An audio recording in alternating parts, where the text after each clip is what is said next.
Hier, des franquistes ont menacé Édouard et aujourd'hui, dans le courrier, il y a une convocation. 26 avril. Fernand et moi recevons une lettre nous convoquant jeudi à Blois pour partir en Allemagne. On découvre que c'était un faux. Sauf que cette convocation, elle est absurde parce que Édouard, il avait été blessé pendant la Première Guerre mondiale et suite à cette blessure, il avait eu une invalidité à 40%, ce qui l'empêchait d'aller se battre ailleurs, normalement. 14 mai.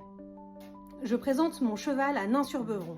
Il est marqué au fer rouge comme susceptible d'être un étalon. 21 mai. Sur une dénonciation calomnieuse, il y a perquisition de la Feldgendarmerie ici. On trouve quelques bocaux de lapin et on m'emmène à la prison de Romorantin, ainsi que F. Lebrandine, mon ouvrier agricole, et mon calomniateur. Emprisonnement à Blois. La suite des notes, elle n'est pas dans les carnets habituels, il a tout écrit sur un petit morceau de papier. 21 mai, midi.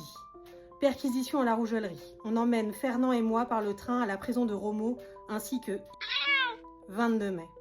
Interrogatoire le matin. On peut se demander pourquoi je donne pas le nom du collabo qui a dénoncé Édouard et qui s'était fait passer pour un franquiste, etc. C'est parce que si jamais ses descendants ne sont pas au courant, je trouve que c'est pas une super manière de l'apprendre. Demain, dans la suite, je vais vous lire des lettres.